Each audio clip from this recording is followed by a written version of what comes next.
ver la era mesozoica, que habla de la característica del grupo de la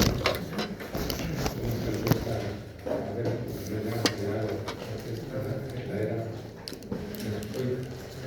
¿De acuerdo? En esta imagen vemos precisamente la cartografía de Fischer. Es importante que veamos precisamente esta cartografía, porque recuerden para lo que es el Triásico tardío temprano, que es esta parte de aquí, el Triásico tardío está únicamente delimitado por lo que es el bloque de Texas, que se ve en rocas marinas, esta parte. Vamos a lo que es el Triásico tardío, entonces hay una gran cantidad de rocas de Norteamérica que van desde lo que es la parte de Canadá, ¿sí? La parte correspondiente a lo que es el bloque de Texas, ¿sí? Y la parte norte de México y la parte de Huehuecotla, que vemos aquí en esta parte. Un dato muy importante es precisamente lo que corresponde a la parte del Triásico, que vemos aquí en el Triásico tardío, de las cuencas Newark, que ya citamos anteriormente. Esto es muy importante porque se nos está marcando que es el inicio de lo que va a ser el Océano Atlántico del Norte, que comenzó a formarse precisamente en ese tiempo. Esto entonces está además relacionado con lo que es el proceso de separación de Norteamérica en la parte de África, que estaría aquí en esta parte. Y vemos que ya para entonces ya existía el proceso de desplazamiento hacia el noroeste. La prueba que tenemos aquí, rocas intrusivas, precisamente del Triásico, en esa parte, indicando claramente que todo este bloque ya estaba desplazándose hacia la parte occidental. Dos cosas importantes de esta parte del Triásico tardío temprano es el desplazamiento ya, o la separación más bien definida de lo que fue el bloque de Texas, que vemos aquí. Está muy bien marcado porque lo vemos aquí por la parte marina. Acá en esta parte de lo que es el Triásico tardío ya corresponde entonces a lo que va a ser el desplazamiento de todo lo que es Norteamérica hacia la parte occidental, en esta parte. ¿De acuerdo? Dos datos importantes, si recuerdan, es que en nuestro país existe precisamente lo que es la formación Zacatecas, que se encuentra en la parte precisamente del estado Zacatecas, en esa posición. Y los otros, las rocas del Triásico tardío se encuentran en lo que corresponde a la Sierra Madre Oriental, en lo que corresponde al bloque precisamente el anticlinorio de Bucechal Peregrina, esa parte. Y también recuerden que vimos que hay rocas clásicas precisamente sedimentarias en la parte correspondiente a lo que es lo que se denominó la bahía de Huehuecotla. Estos datos son de gran importancia porque nos permiten situar lo que corresponde a la era en condiciones tectónicas bastante bien definidas con base en la litología. Aquí vemos lo que son las localidades triásicas en México hasta 1974, por lo que Ramos, muy bien marcadas precisamente por lo que Ramos en estas relaciones. Una de las cosas muy importantes precisamente, aquí se habla de la formación de Todos Santos, aquí hablamos, pero una cosa muy importante que vimos ya en lo que corresponde a México es que la formación de Todos Santos precisamente no corresponde al Triásico, sino que corresponde precisamente a lo que son rocas de la parte de lo que es el Clásico, precisamente en esta parte, en lo que es la parte de Chiapas y la parte de Guatemala, en esa zona. Entonces, esos son datos que deben ustedes corregir perfectamente en lo que es su tabla. ¿Por qué? Porque ya vieron el gran problema que tuvieron precisamente al no utilizar estas tablas para su examen. en el examen próximo vienen esas tablas que tienen ustedes que utilizar y que tienen que utilizar para hacer su paleografía. Entonces, por eso es que la mayor parte de sacar esta calificación reprobatoria, porque no utilizaron la información que corresponde a lo que hablamos, que, como les dije, es unos de los datos más confiables que hay todavía hasta la fecha, a pesar de que fueron hechos.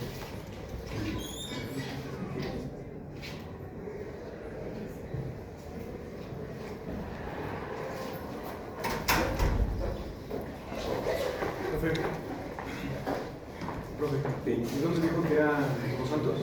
Aquí se ha conocido en Todos Santos, pero aquí hay datas en la parte de Guatemala, en esa parte, y también en la parte de Oaxaca.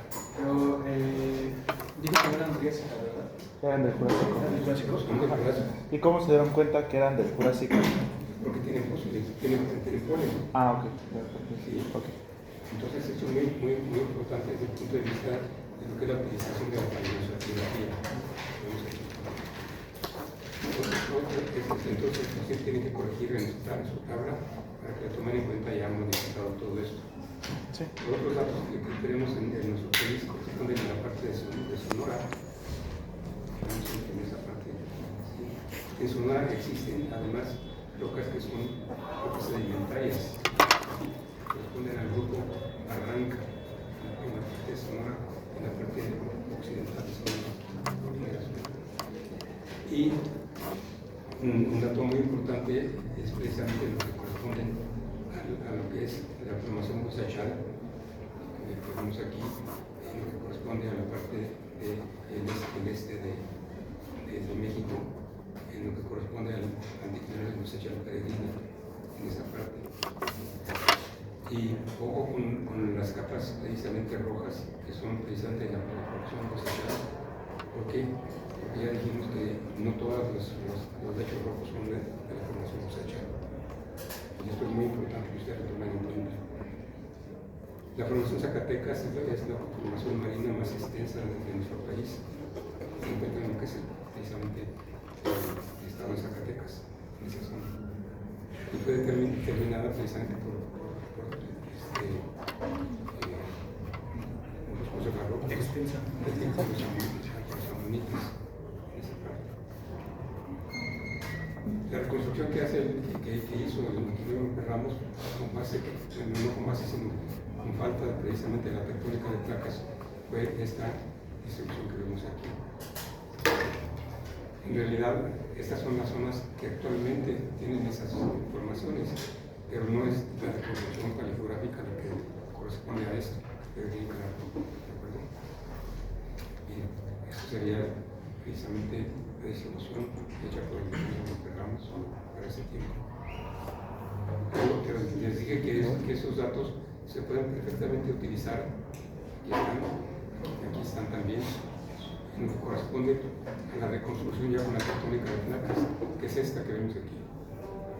Esto es muy importante porque nos está indicando ya condiciones bien definidas desde el punto de vista de lo que son las rocas continentales y las rocas marinas que vemos aquí con precisamente esas estrellas que nos están indicando la presencia de amonites en esa parte de aquí. Y acá en esa parte se tienen rocas marinas que están marcadas precisamente por estos reptiles que corresponden a la parte del Triásico tardío, correspondientes a ambientes marinos, lógicamente. Entonces eso ustedes lo tienen que corregir y complementar con esto para lo que corresponde a su paleografía ya con base en la tectónica de placas. Los puntos rojos, ¿qué significan aquí en la? Significan condiciones continentales. Condiciones continentales. Aquí está precisamente, recuerden, de lo que vimos, de lo que es el Triásico, desde lo que es el bloque de Huayacocotla, en la parte en lo que es el bloque de Tampico Misantla, en esta zona, y luego su continuación hacia la parte de Huayacocotla y la parte correspondiente a lo que es en la parte de Veracruz, en lo que es el límite del bloque de Oaxaca, en esa parte. Entonces esto es lo que ustedes tienen que aprender a hacer con base en los datos del ingeniero López Ramos, pero en lo que es la reconstrucción que tenemos aquí para el 13. ¿Sí? Entonces, cefalópodos, o sea, amonites están principalmente en esta zona, lo que corresponde a la formación Zacatecas. Un dato muy importante es precisamente esta localidad que vemos aquí, en esta zona, en donde se tienen datos muy bien marcados de lo que corresponde a un ambiente de tipo continental, de tipo transgresivo en esa parte. ¿Por qué? Porque se han encontrado aquí, recuerden, vamos a verlos dentro de un momento, datos que corresponden a pterodáctilos en esta parte. Y se encuentran en localidades en donde se tienen además algunos organismos que son precisamente del tipo de los mamíferos, perdón, de los reptiles mamiferoides en México, de lo que corresponde a la localidad del Valle de Huizachan. Es otro lugar, recuérdenlo muy bien, porque corresponde a una localidad de gran importancia para ese tiempo. ¿Sí? Esa localidad es esta que vemos aquí. Ese es el plano del área fossilífera del Valle de Huizachan, Tamaulipas. Y aquí está la referencia que tiene internet, es de Víctor Hugo Reynoso Rosales en 1992. En este lugar se encuentra precisamente una sección constituida por lo que es precisamente la formación La Boca, la formación La Joya y la formación Zuloaga en esta parte que vemos aquí. Estas rocas que vemos aquí corresponden a la parte correspondiente al Triásico, son rocas volcánicas, esas que están aquí. Se los digo porque si consultan esta bibliografía y otra bibliografía correspondiente a lo que es el pterodáctilo o de los pterodáctilos que se encontraron en ese lugar, entonces ahí consideran que esas son rocas alimentarias. ¿Sí? Pero eso se debe a que fueron paleontólogos que vinieron de Estados Unidos y no eran geólogos. Entonces, en esta localidad se tiene este caminamiento que es sumamente importante, porque nos permite ir viendo los cambios correspondientes a estas condiciones de lechos rojos, correspondientes a La Boca y La Joya, a lo que es el Jurásico tardío en esa localidad. En ese lugar se encuentran precisamente reptiles y también se encuentran reptiles mamiferoides. ¿Sí? Y estos lo pueden ustedes analizar en este libro que se llama precisamente Un vistazo a los fósiles del año 2010, 2010. ¿De acuerdo? Esta imagen que vemos aquí corresponde a ese libro, y en donde se puede ver aquí lo que es la evolución desde en la parte del Triásico, de lo que son los mamíferos mamiferoides, los reptiles mamiferoides, que corresponden a los terápsidos que vemos aquí, estos y estos. Se caracterizan precisamente porque fueron reptiles, pero una característica muy importante, ya tenían una adaptación precisamente ya podían tener una adaptación como los mamíferos, porque pudieron desarrollar un paladar. ¿Sí? Eso es lo que nos permite precisamente los mamíferos, precisamente desde que somos bebés, ¿sí? Mamar y también poder respirar. Porque como los reptiles que no tenían esas características, era que los ven, no tienen paladar. Entonces, o comían o tragaban. Sí. Entonces, es un dato muy importante en cuanto a lo que fue el desarrollo de estos organismos que vemos aquí. A partir de ellos, entonces, ya se tienen los verdaderos mamíferos que aparecen en el Triásico tardío. Y tenemos también lo que van a ser los antecesores de los mismos en otras partes del mundo, como los monotremas, como el ornitorrinco y el equidna, y lógicamente pues ya en la parte mucho más reciente que corresponde a los mamíferos del Cenozoico. Precisamente reptiles mamíferos de este lugar es el Bocaterium mexicano, que corresponde precisamente, aquí está la referencia bibliográfica, es de Clark y Hobson de 1985. Y aquí está precisamente un cráneo casi completo precisamente de uno de estos organismos. ¿Sí? Organismos muy pequeñitos, si se fijan, miren, el cráneo corresponde a centímetros, eso que vemos aquí. ¿Sí? Y ahí también se encontraron ahí, en esta misma localidad, reptiles que corresponden precisamente a esfenodontos, es decir, los reptiles que tenían múltiples dientes en esa parte. Estos son organismos también de gran importancia desde el punto de vista de la evolución de la Pangea para este tiempo. Recuerden que la Pangea sabemos que se terminó de tomar durante el Triásico, aquí lo vemos, y para esas localidades entonces se han encontrado precisamente estos tipos de organismos, aquí ven los puntos, en la zona en el tiempo del Triásico, o sea, cuando apenas se empezaba a separar Norteamérica de Pangea en esta zona. Y el fósil más importante que se tiene precisamente de este tiempo es precisamente Dimorphodon. Dimorphodon precisamente corresponde a un pterosaurio, es decir, un reptil volador, ¿sí? Que precisamente se encontró ahí en el valle de Huizachal. Este organismo además se encontró en condiciones de muy buena conservación, por así decirlo, en este animal. ¿Sí? Y su característica principal era que este animal no volaba, sino que más bien planeaba. ¿Y cómo se sabe eso? Se sabe porque además, ¿sí?, se alimentaba de peces, pero y además algo muy importante, de peces marinos. Y esto fue sumamente importante precisamente para nosotros cuando estábamos aplicando el método palinoestratigráfico. Recuerden que habíamos encontrado precisamente en la parte del bloque de Huizachal peregrina, habíamos encontrado dinoflagelados.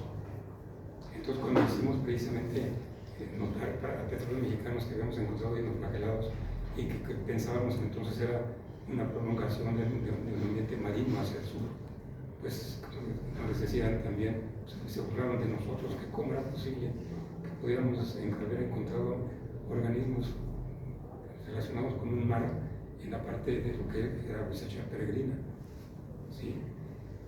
Bueno, pues esto es importante porque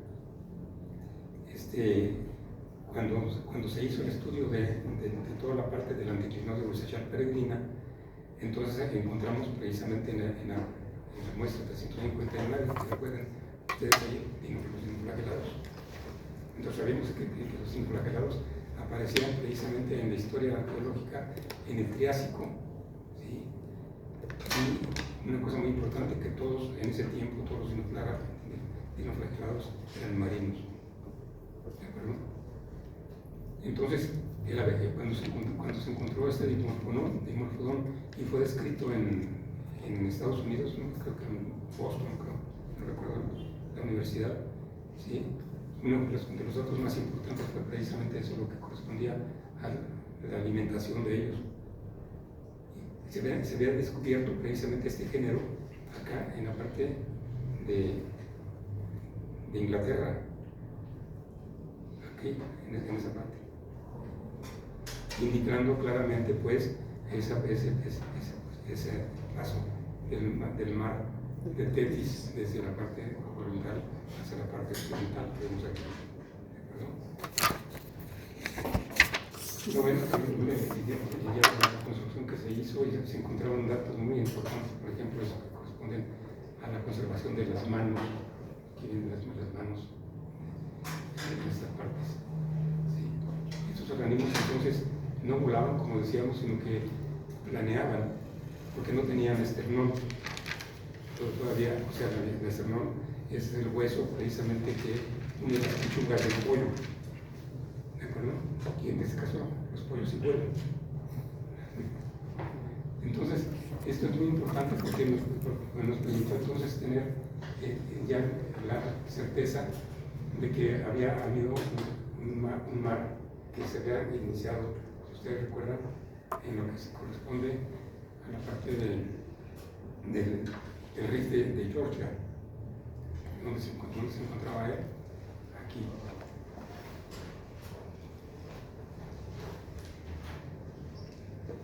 Aquí en esa parte, en esa zona corresponde a esta extensión que vemos aquí, en una zona de Rift que corresponde a la parte de lo que es la parte central del Golfo de México, en esas condiciones.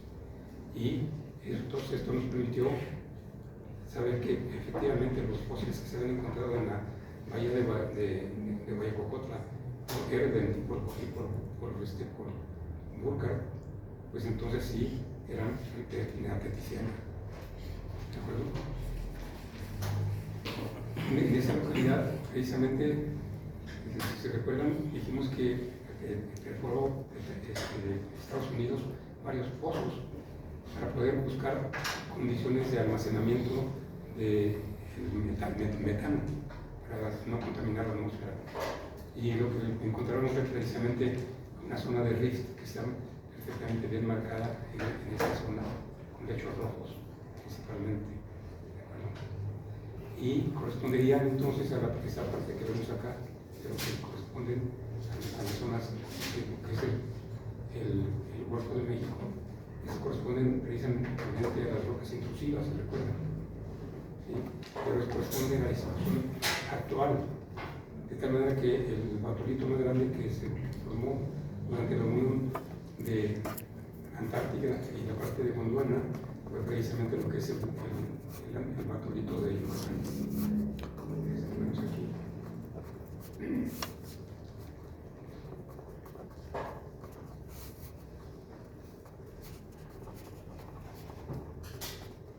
Si vamos ahora a lo que fue el Jurásico inferior o temprano, ¿sí? Dijimos que para este tiempo se tiene ya toda una serie de datos perfectamente bien marcados de la evolución palinológica desde la parte de aquí, que vimos en lo que sería la parte europea teticiana, en esa zona, y su avance del mar en esta dirección hasta llegar a lo que es el Golfo de México, en esa parte. ¿Por qué? Porque tenemos precisamente las evidencias muy claras que vimos en las clases anteriores de la secuencia debajo del alzado y sobre la discordancia. Y esas rocas son rocas sedimentarias precisamente que se encuentran en el continente, en la parte de la bahía de Guayacocotla, en esa zona. Esa sería toda la paleografía para ese tiempo durante el Jurásico temprano. ¿De acuerdo? Una de las cosas importantes que vamos a recordar es que ya para ese tiempo, en el Jurásico temprano, ya el mar de Tetis ya había pasado por lo que es el Golfo de México, y había llegado a la bahía de Guayacocotla, y había llegado ¿hasta dónde? Hasta acá, hasta lo que es precisamente la zona de Centroamérica en nuestros días, o sea, el bloque de Choques. Si me preguntas, esto es muy importante que lo ejerciten, que viene todo esto en el examen. Todo esto que viene, que es donde reprobaron la mayor parte de ustedes, que no hicieron nada de eso, nada de reconstrucciones. Y es muy triste porque ustedes es la parte esencial de la geología, la parte tectónica. ¿De acuerdo? Aquí está precisamente la reconstrucción durante el Jurásico final. Eso, o sea, ya vimos la formación del Golfo. Aquí está precisamente. Vimos ya la formación, se recuerda, de lo que fue el Océano Atlántico, en esa parte, la formación del Golfo, y hasta el Cretácico, si recuerdan, en el Cretácico temprano es cuando pasa el mar Atlántico hacia la parte del Pacífico. ¿De acuerdo? Es en el Cretácico temprano cuando se conecta entonces este mar con este otro que vemos aquí, en esa zona. Para ese tiempo todavía no se separaban los dos continentes, pero el efecto de tensión ya estaba perfectamente bien marcado, si al final, en esta zona. Ya comenzaba a separarse América del Sur de África en esas condiciones. ¿De acuerdo? ¿Tienen preguntas?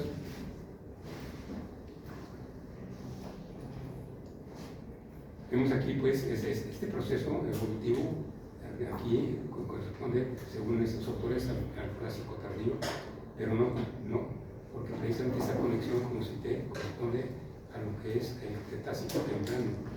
La evidencia precisamente de mar aquí, en esa parte, es del Cretácico temprano, no del Jurásico tardío. Recuerden que en el Jurásico tardío, sí, el Golfo de México, ¿cómo estaba? Estaba cerrado precisamente, ¿sí? Es decir, eso no existía, esto que vemos aquí. Estaba cerrado, como consecuencia se convirtió el Golfo de México en un mar oceánico, un mar precisamente anóxico, y eso es lo que dio origen a las formaciones petroleras que corresponden al Jurásico tardío, las formaciones productoras de petróleo. ¿De acuerdo? ¿Tienen preguntas?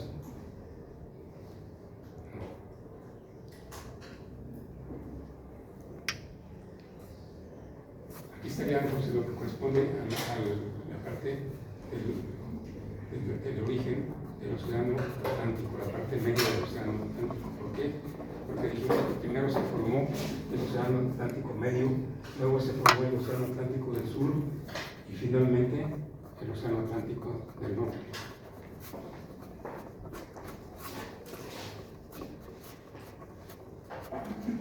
Aquí están las localidades juráficas en México, con base en el ingeniero precisamente en 1974. Y están aquí marcadas precisamente unas formaciones que son de gran importancia desde el punto de vista tectónico, porque corresponden precisamente a la parte del estado de Oaxaca, en lo que corresponde a lo que es precisamente la localidad de Rosario Nuevo. Y esta localidad de Rosario Nuevo, sí, proporcionó datos para 4 tesis que están precisamente aquí en esta escuela. ¿De acuerdo? Entonces, esas 4 tesis son de gran importancia porque son tesis precursoras de todo lo que corresponde a la conexión tepiciana de lo que es el mar del Atlántico y el Pacífico. Entonces, son tesis históricas, por así decirlo, porque ahí están todos los datos correspondientes que vimos en la parte interior del Golfo de México.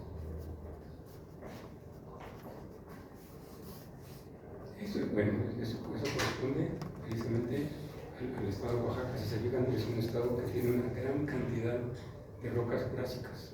Aquí están. Todas estas que vemos aquí son las que vimos precisamente en la clase pasada, todo eso. ¿Sí? Si vamos todavía precisamente en la parte de Oaxaca, se encuentra por ejemplo la formación Taberna y Yocoyuti, que son del Jurásico, pero ya Jurásico tardío, en este caso. ¿Sí? Aquí ven las ciudades correspondientes. Entonces, por eso les digo que tienen que hacer las reconstrucciones tomando en cuenta precisamente ¿cómo se llama? El método Google Earth. Aquí está precisamente las localidades, las ciudades en esa parte. ¿Sí? En el libro están además detallados todas las localidades. ¿Sí? ¿Tienen preguntas?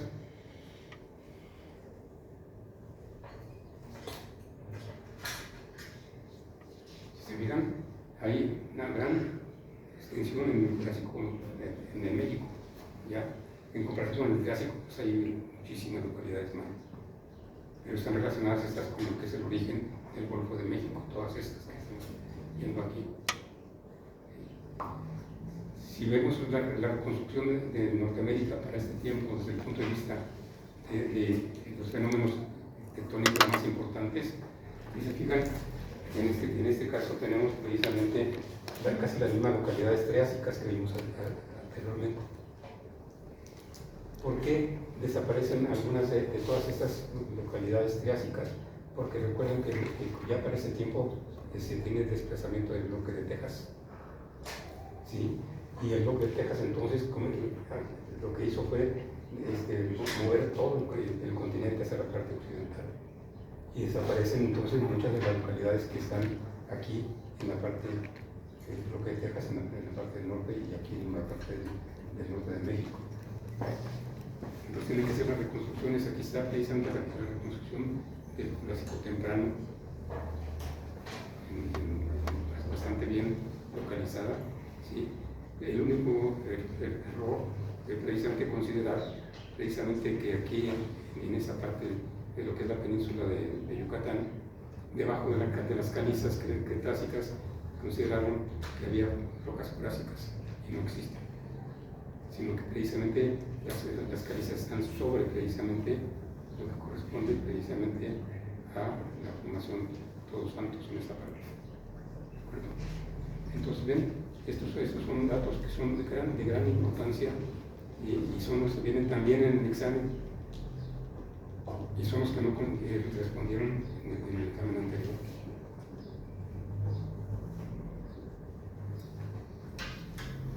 Entonces aquí tenemos la paleografía correspondiente precisamente a la parte tangiana.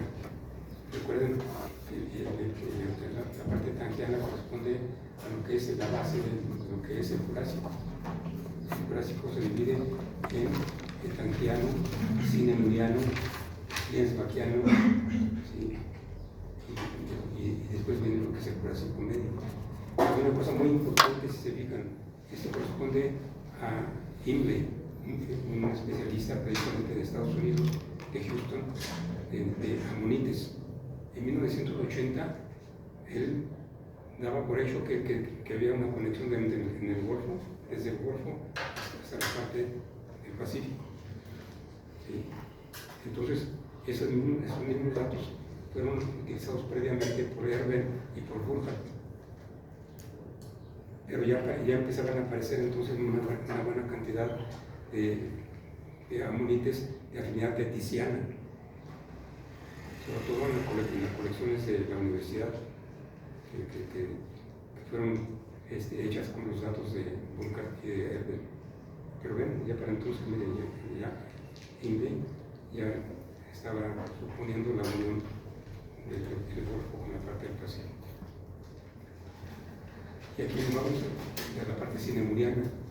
En la parte anterior es tangiana, o sea, la parte inicial de lo que sería el clásico. Esto corresponde a la parte cinemuriana, la edad cinemuriana, que es la que sigue. Y ven ustedes aquí cómo se va ampliando hacia el sur y hacia el norte, en lo que sería la Sierra Madre Oriental, y este mar que entró por aquí, precisamente. ¿Sí? También es de Hindley, de 1980, este dato. Y esta es la reconstrucción que hace el ingeniero López Ramos. No está muy mal, porque en realidad corresponde a lo que es la distribución actual de todas estas rocas que vemos aquí para lo que es el Jurásico. En este caso, el Liásico. Recuerde que el término Liásico corresponde a lo que es la parte de lo que se conoce como Jurásico temprano. ¿Sí? Entonces, en algunas partes aparece el Liásico cuando se trata de todo lo que sería el Jurásico temprano, pero si no, aparecen entonces lo que son las edades tangiana, ¿sí? Cinemuriana, lienzbaquiana, ¿sí? y algunas más. ¿De acuerdo? Pero ven, esto que ven aquí, aquí está la distribución del ingeniero López Ramos con base en lo escrito por él en su libro. ¿De acuerdo?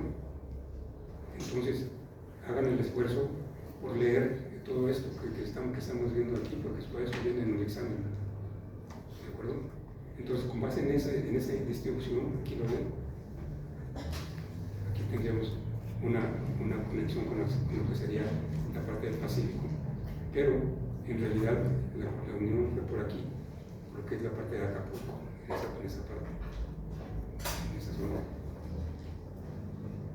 Otras localidades liásicas se encuentran precisamente en Sonora, como citamos que hay Triásico tardío, pero también hay Jurásico temprano en esas partes.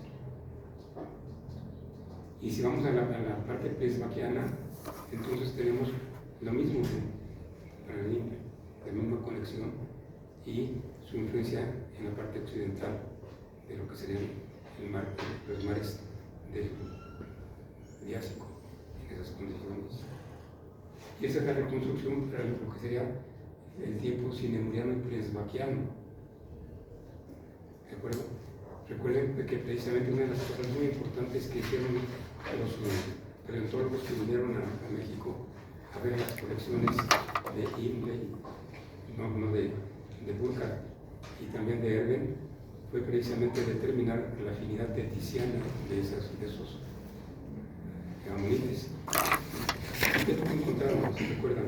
Encontraron que existen precisamente organismos para ese tiempo de afinidad pacífica, ¿sí? Que existieron también en esta parte correspondiente a lo que es la entrada del mar, en esa parte en la que corresponde a lo que fue la bahía del occidente de Florida, en estas circunstancias. Pero también encontraron, si recuerdan, que existieron amonites autóctonos de México, que vemos aquí. Es decir, que no únicamente hubo entrada del mar en esa dirección, sino que aquí se desarrollaron unos organismos que son típicamente mexicanos, en esos que vemos aquí, ¿sí? Antes de que llegara el mar por acá, en esa parte. ¿Sí? Si vamos a la parte toarciana, o sea, la parte, lo que sería el inicio del Jurásico medio, Imlay ya no encuentra precisamente esa conexión que había marcado inicialmente, y considera que toda la parte occidental de América del Norte estaba en condiciones marinas, de acuerdo con la distribución de los amonites que él utilizó. Y aquí está el levantamiento que vimos precisamente, el levantamiento toarciano aleniano, ¿de acuerdo?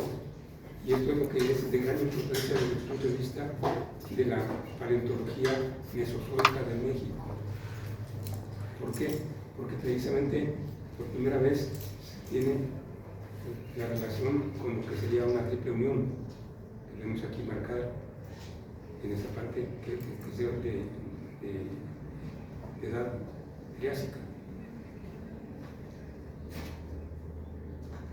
Esa parte que vemos aquí.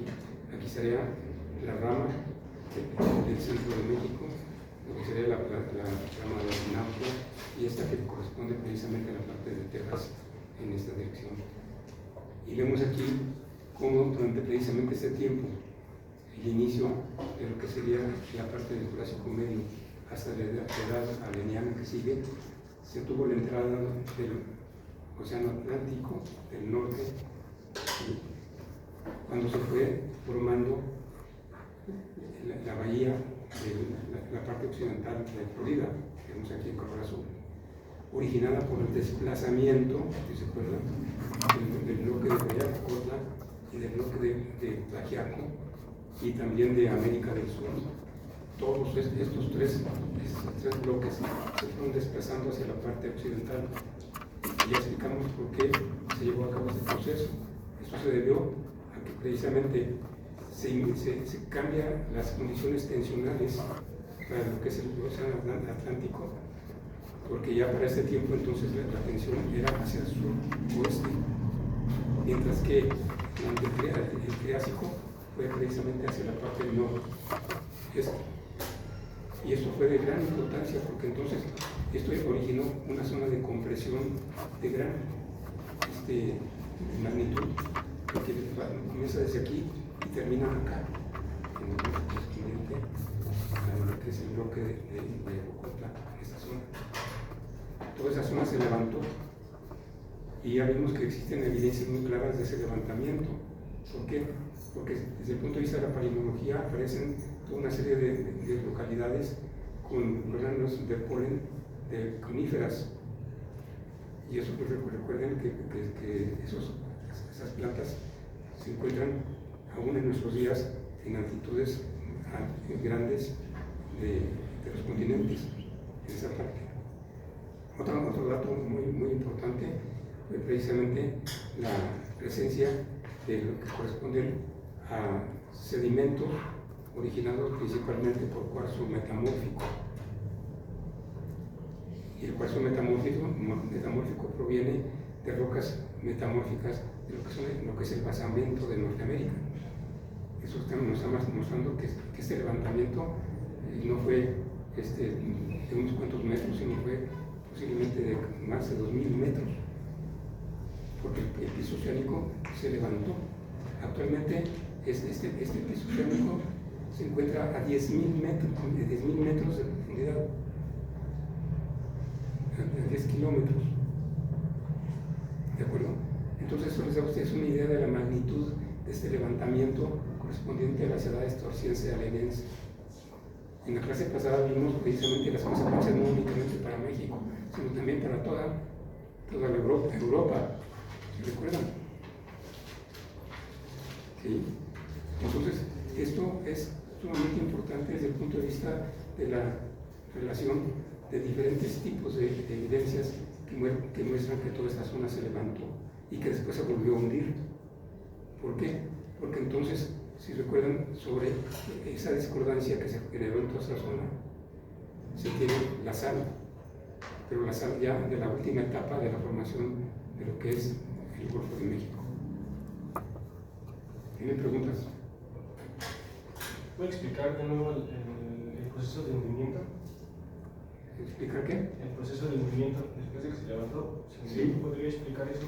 Sí, recuerden que precisamente una de las cosas importantes es que este mar que vemos aquí, este golfo que vemos aquí, comenzó a ir avanzando conforme este bloque de Guayacocota y este bloque de Tlaxiaco se fueron hundiendo, principalmente en lo que corresponde a la parte de Guayacocota, que es esta parte de aquí. ¿Por qué principalmente? Porque lo ven ustedes que ya este bloque, ya en esta parte ya continuaba todavía con la parte marina, en esa zona, ¿de acuerdo? Esta parte de aquí entonces es la parte que corresponde a la parte alta, todo eso lo vemos aquí, en esa zona. Y esas localidades que tenemos aquí de color rojo, para ese tiempo, estas corresponden precisamente a lo que son rocas de ambientes continentales marginales en esa parte. Aquí en lo que es el borde del bloque de Oaxaca, y también en esta parte corresponde, si recuerdan, a la parte central de lo que es la parte de América en Honduras, porque la misma sección que se encuentra aquí en México es la misma sección que se encuentra en Honduras, en esas condiciones, ¿de acuerdo? Y en esa parte que vemos aquí con el rojo también, ¿sí? ¿Se acuerdan precisamente de una formación precisamente muy importante, ¿sí? Constituida precisamente por materiales continentales, con lechos rojos, cientos de metros, ¿se acuerdan? ¿Sí? Bueno, pues aquí está la localidad. Aquí no hubo la entrada del mar, ni de acá, ni de acá, ni de acá. Pero aquí sí se tiene precisamente lo que es el paso correspondiente a lo que fue el mar. Este mar fue invadiendo esa zona que se fue hundiendo gradualmente, y se considera yo considero que sucedió a que el punto caliente comenzó a enfriarse. Al comenzar a enfriarse, entonces comenzó también a hundirse eso, y sigue hasta ahora el proceso de hundimiento. ¿Y qué es lo que queda en nuestros días? Pues queda el punto caliente, pero casi frío, pero todavía es detectable por métodos precisamente de las ondas que se encuentran girando alrededor de la Tierra. ¿Tiene pregunta? Entonces, ¿se puede decir que el hundimiento fue por la dilatación de las rocas? El levantamiento no fue por el hundimiento, el hundimiento fue más bien por lo que corresponde a la compactación de las rocas. porque las rocas que se fueron enfriando aquí, sucedió con ellas, se compactaron y entonces las fueron hundiendo y hundiendo y hundiendo. Les digo que esa parte que vemos ahí, que vimos en la imagen de la sección sismológica, pues nos está marcando claramente esas condiciones de hundimiento, que son miles de metros, además. ¿Más preguntas?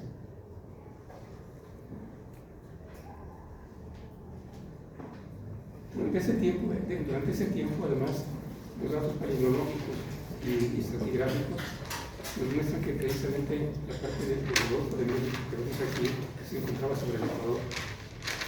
Y esto es muy importante porque entonces esto nos permite ver que existieron condiciones climáticas que fueron muy favorables para el desarrollo de los ambientes marinos y también de los ambientes continentales, porque todo esto está representado por lo que son plantas continentales del tipo de las cicadales principalmente, que todavía existen en nuestros días en la Sierra Madre Oriental, por cierto. Y vienen de condiciones áridas hacia las partes en aquel tiempo, lo que sería el trópico de Capricornio y el de Cáncer, aquí. Estos datos fueron reconstruidos precisamente por este autor Parrish, en 1990. Vemos aquí. Y precisamente esa unión durante el Jurásico, ¿sí? Medio, conforme se fue hundiendo precisamente el Golfo en esa parte, el mar entonces fue avanzando, como lo ven ustedes aquí. Esto corresponde precisamente a una autora,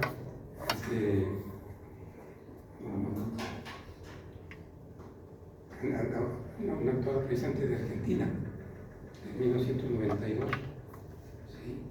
Quien utilizó los datos de Hallam. Hallam, en 1983, fue quien por primera vez pensó que hubiera esta conexión que ahora nosotros demostramos que existió en esa parte. ¿Por qué? Porque precisamente Hallam utilizó en toda esa zona fósiles del grupo precisamente de los moluscos, ¿sí? Lamelibranquios principalmente, de esta edad correspondiente al Jurásico Medio, en esa parte, en esas localidades que vemos aquí. Y un dato importante precisamente fue el descubrimiento, como ven ustedes aquí, de plesiosaurios aquí en esta parte y aquí en la parte de México, en esa zona. Y cocodrilos también vemos aquí en esa zona. El cocodrilo, el plesiosaurio que se descubrió aquí en la parte de lo que es el río Apulco. El río Apulco es uno de los ríos que cruzan la Sierra Madre Oriental y desembocan en el Golfo de México. Bueno, pues en el cañón del río Apulco, en la parte inferior, existen rocas del Jurásico precisamente, ¿sí? El Jurásico Medio. Y ahí se encontró este organismo, ese plesiosaurio, que se considera que era un plesiosaurio no adulto, sino un joven, que ustedes pueden ver. Bueno, yo espero que todavía esté ahí. Si se van a la torre de Pemex, en la torre de Pemex precisamente en la parte inferior de la torre se encuentra el hall, o sea, la zona de recepción para todo lo que es la torre. Y existe una escalera eléctrica. Bueno, pues al tomar el inicio de esa escalera eléctrica, va avanzando sobre lo que es la laja que se trajo precisamente desde el río Apulco hasta este lugar donde está la impresión del plesiosaurio. ¿Sí? Y esto es muy, pero muy importante porque eso, como les decía en la clase pasada, esos organismos, esos cocodrilos, por ejemplo, y estos plesiosaurios, eran organismos muy grandes, que nos están indicando que este mar ya era un mar profundo, era una franja, pero se estaba haciendo cada vez más y más profundo. Y ya para el Jurásico tardío, si se fijan, ya las condiciones ya no son las mismas. ¿Por qué? porque esta parte se va a desplazar hacia la parte del norte, en esta dirección, en esta parte también, hacia la parte del norte. Entonces cambia el ambiente eminentemente ecuatorial a un ambiente templado en México, bueno, en la zona del Golfo de México. Y está marcado también por el mismo autor que cité hace rato, de Parrish. ¿Sí? Esto es importante porque precisamente antes que Hallam, ¿sí?, hubo otros autores que pensaron en esa conexión desde la parte de Tetis hacia la parte del Pacífico, pero ninguno de ellos, ¿sí?, encontró la posibilidad de poder pensar que el mar había entrado por lo que es el Golfo de México, sino que pensaron que estaría en la zona de contacto entre Yucatán y la parte correspondiente a la parte de Sudamérica y de África. ¿De acuerdo? Esa sería esos autores que vemos aquí de Pindel, 1985. Y hay otros más, como Westermann, que es de 1992 también. ¿Sí? También, se fijan, utilizó esa conexión por el lado de lo que sería el oriente de Yucatán en nuestros días y parte del noroeste de América del Sur.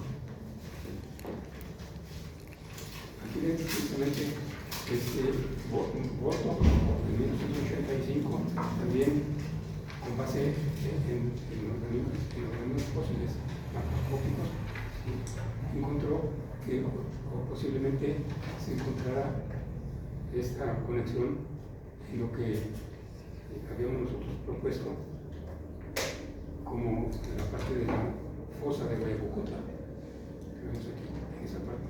Aquí sería 1, Guayabocotla, 2, Siquisique, corresponde a la parte de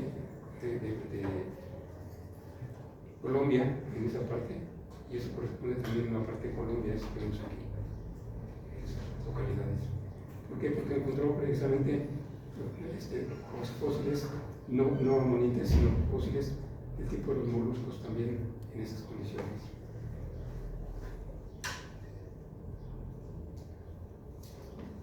Bien. Entonces, este corresponde a una reconstrucción que se hizo precisamente en Cuba por Gasparini, que les decía, fue una autora, bueno, es una autora de América del Sur, e Iturralde precisamente es el jefe del Museo de Ciencias Naturales de La Habana, ¿sí?, en 2004. Y ellos también pensaron que de existir esta conexión tendría que haber pasado por la parte oriental, si se fijan, de Florida, en esa parte. ¿Sí?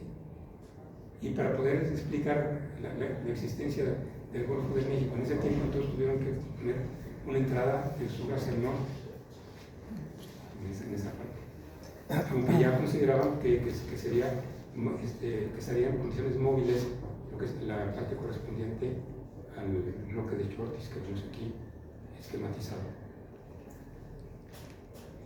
Si vamos entonces ahora a lo que corresponde al clásico medio, vemos aquí la distribución de lo que serían las rocas marinas en esa parte. Vemos aquí una gran cantidad de rocas intrusivas, se fijan, rojas, que nos están marcando que ya todo el continente se encontraba desplazándose hacia el occidente. La zona de solución entonces ya era desde Alaska hasta la parte de lo que sería el norte de la península de Baja California, en esta zona.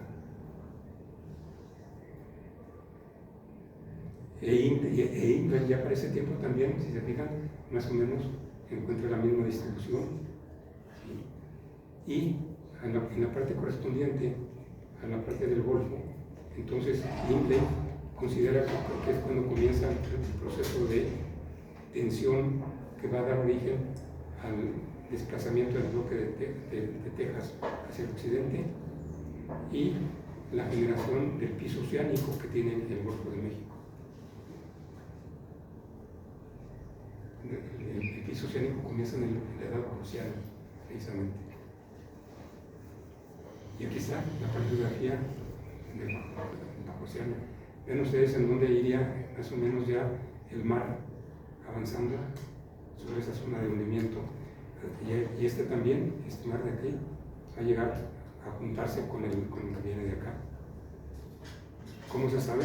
Porque ya dijimos que aquí se encuentran precisamente amonitas de afinidad pacífica, mexicana y también teticiana, y acá también en esa parte correspondiente.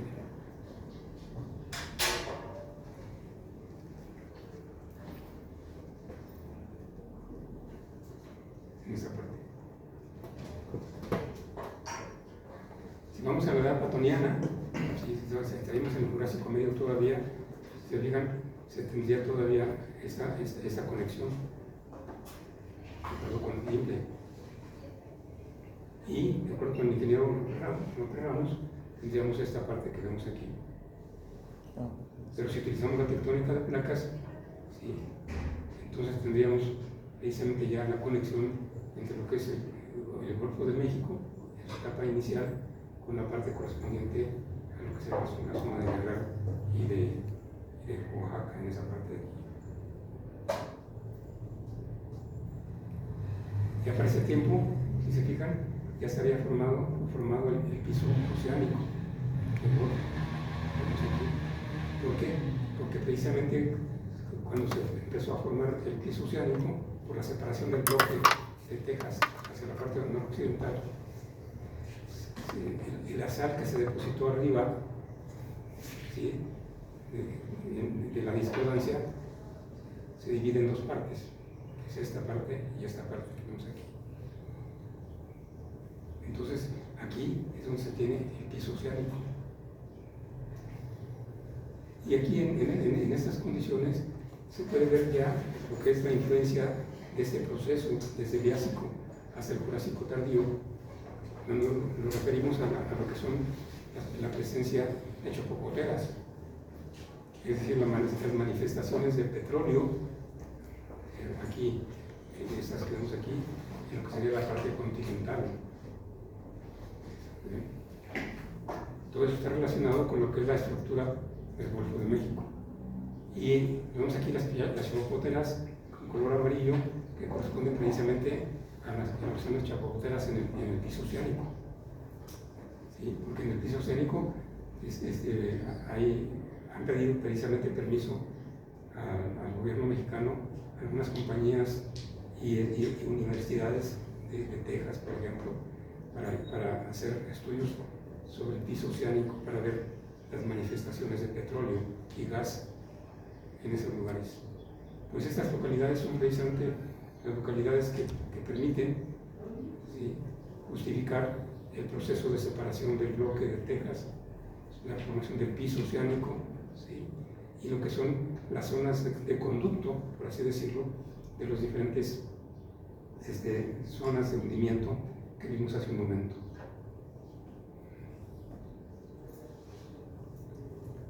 También se han hecho estudios precisamente en lo que corresponde a la parte del sur de Estados Unidos, en lo que llaman ahora Golfo Trump. ¿Al Golfo de América? El Golfo de América, esto es lo que corresponde al Golfo de América, precisamente. ¿Sí? ¿Por qué? Porque precisamente aquí una de las cosas importantes es que los estudios que han hecho, a veces fraudulentamente y en otros casos descaradamente, los Estados Unidos pues, han podido determinar entonces con las condiciones de madurez de las rocas precisamente del Golfo. Entonces cuando está proponiendo Trump cambiar de nombre, es precisamente esto. Porque precisamente ¿qué es lo que dice Trump en su eslogan? ¿Qué es lo que dice? Que América precisamente para los americanos. Y aquí está América, miren, aquí están los que son los grados precisamente de madurez de la materia orgánica en las rocas generadoras de petróleo. Entonces, que se quieren quedar con todo eso, pero les toca únicamente de aquí para acá, legalmente, pues, de aquí para acá. y esto le tocaría a México. Pero ellos quieren esto también, lógicamente.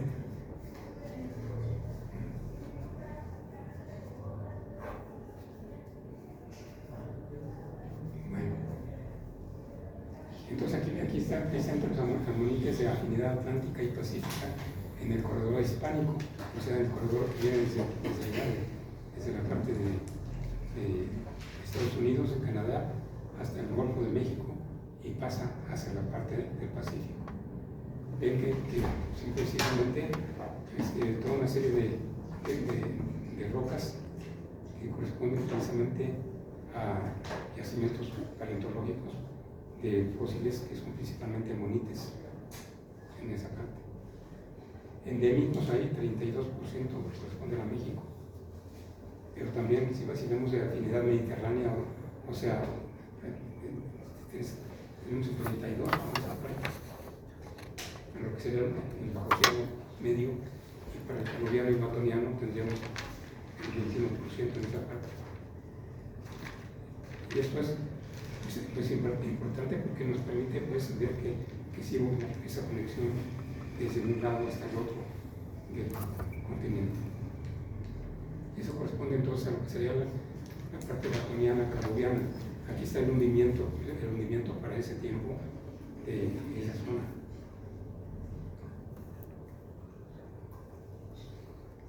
Si se fijan,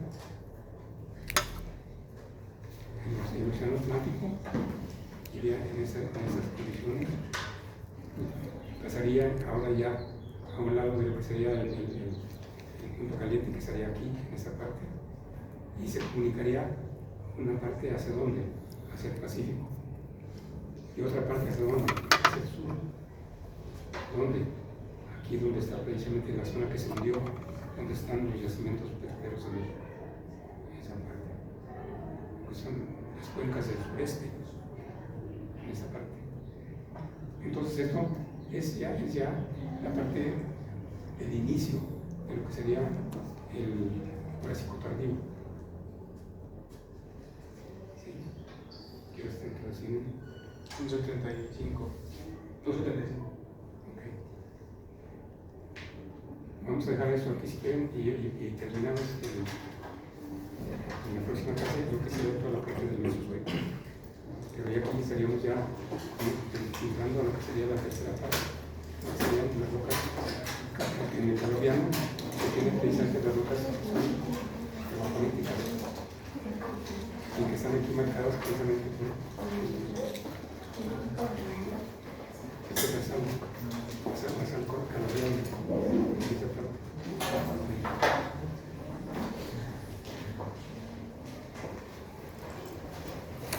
Ya vamos a ver entonces.